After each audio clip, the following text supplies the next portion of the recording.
আমরা যারা সৌদি আরবে আছি তারা শুধু ব্যাংকের মাধ্যমে যে টাকা পাঠায় এমন কিন্তু না। অনেক সময় দেখা যায় 200-500 রিয়াল পাঠানোর প্রয়োজন পড়লে আমরা বিকাশ, নগদ বা রকেটের মাধ্যমে টাকাটা পাঠিয়ে দিই। আর যখনই এই বিকাশ, নগদ, রকেটে টাকা পাঠানোর প্রয়োজন পড়ে তখন আমরা করি কি, যারা এই সকল বিজনেস করে তাদের কাছে গিয়ে টাকাটা আমরা পাঠাই।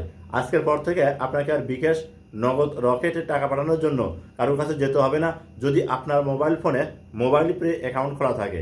প্রিয় দর্শক, এই মোবাইল পে অ্যাকাউন্টে আপনি কিন্তু বিকাশ, নগদ বা রকেট নাম্বার অ্যাড করে বাংলাদেশে আপনার ফোন থেকেই কিন্তু টাকা পাঠাতে পারবেন।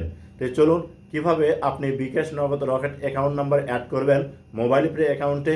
আমার মোবাইল স্ক্রিনে লক্ষ্য করুন, আমি আপনাদেরকে দেখিয়ে দিচ্ছি। ভিডিওটা দেখে যদি আপনার ভালো লাগে অবশ্যই সাথে থাকবেন। প্রথমে আপনার মোবাইলে থাকা মোবাইল পে অ্যাপ্লিকেশনটা ওপেন করবেন। মোবাইল পে অ্যাপ্লিকেশন ওপেন করার পর এরকম শো হবে। এখানে 6 সংখ্যার যে পিনকোড আছে পিনকোডটা দিবেন। যখন পিনকোড দিবেন এরকম ওপেন হবে। বাম সাইডে দেখুন ইন্টারন্যাশনাল লেখা আছে, আপনি এখানে ক্লিক করবেন। তারপরে ডান সাইডে দেখুন মানুষের মতো একটা অপশন, এখানে একটা ক্লিক করে দিবেন। এরকম ইন্টারফেস শো হবে। এখানে চয়েস এ কান্ট্রি, এখানে ক্লিক করবেন। আপনার সামনে এরকম শো হবে। এখান থেকে সার্চ লেখা, এখানে ক্লিক করে আপনার দেশটা কিন্তু সার্চ করতে পারেন। আর না হলে নিচে দেখুন এখানে বাংলাদেশ লেখা আছে, বাংলাদেশটা সিলেক্ট করে দিবেন। আপনি যে দেশের সেই দেশটা সিলেক্ট করবেন। এরকম শো হলে ডান সাইডে দেখুন ওয়ালেট লেখা, এখানে ক্লিক করে দিবেন। এরকম ইন্টারফেস শো হবে। প্রথমে আপনাকে লিখতে হবে এখানে রিসিভার নেম, যার নামে বিকাশ অ্যাকাউন্ট খোলা আছে তার নামটা এখানে ফুল নাম লিখে দিবেন। তো দেখুন এখানে আমি আমার যার নামে বিকাশ অ্যাকাউন্টে টাকা পাঠাবো, অর্থাৎ যার বেনিফিশিয়ারি অ্যাড করতেছে তার ফুল নামটা লিখে দিলাম। এই যে রিসিভার নেক্সট নেম, এই জায়গায় আপনি লাস্ট নেমটা লিখে দিবেন। আপনি লাস্ট নেম লিখে দেওয়ার পর নিচে দেখুন পাবেন হচ্ছে রিসিভার অ্যাড্রেস।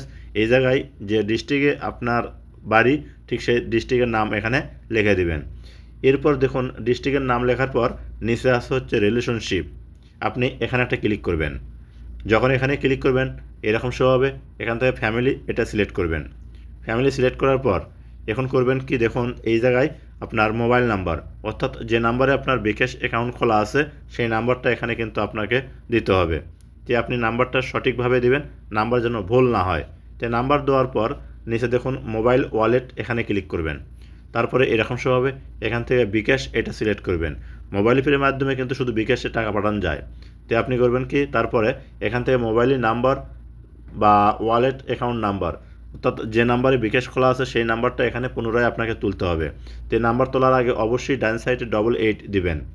এরপর এখানে দেখুন রিসিভার ন্যাশনালিটি, যার নামে বিকাশ অ্যাকাউন্ট খোলা তার দেশটা কি সেটা সিলেক্ট করে দিবেন। এখান থেকে দেখুন বাংলাদেশটা সিলেক্ট করে দিলাম। দেওয়ার পর এখন যে কাজটি করতে হবে, রিসিভার ডেট অফ বার্থ, অর্থাৎ যার বিকাশ অ্যাকাউন্ট খোলা আছে তার জন্ম তারিখটা ভোটার আইডি কার্ডে যেভাবে আছে এখানে কিন্তু সেভাবেই দিতে হবে।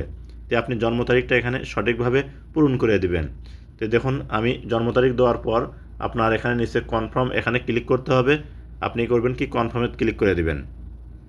কনফার্মে ক্লিক করা দেওয়ার পরে এখন যে কাজটি করতে হবে, নিচে নেক্সট এখানে ক্লিক করতে হবে।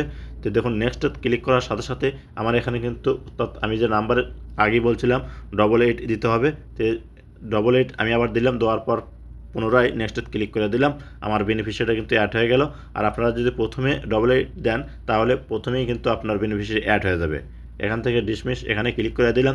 এখানে ক্লিক করে দেওয়ার পর দেখবেন আপনার সামনে এই যে বেনিফিশিয়ারি অ্যাড করছেন সেটা শো হবে। এখানে নিচে ওয়ালেট, এইমাত্র যে বেনিফিশিয়ারি আমি অ্যাড করলাম সেটা কিন্তু দেখাচ্ছে। বেনিফিশিয়ারির উপর ক্লিক করলাম। আজকে ভিডিওটা আমি রেকর্ড করতেছি, তার দেখুন আপনার 1 রিয়াল সমান মোবাইল পে 32.50 হালালা। তো প্রিয় দর্শক, আমি আপনাদেরকে ব্যাক বাটনে কাটিয়ে দিলাম। দেওয়ার পর এখন হোম পেজে আসার পর ইন্টারন্যাশনাল এখানে ক্লিক করলেই আপনি সমস্ত বেনিফিশিয়ারি কিন্তু দেখতে পাবেন।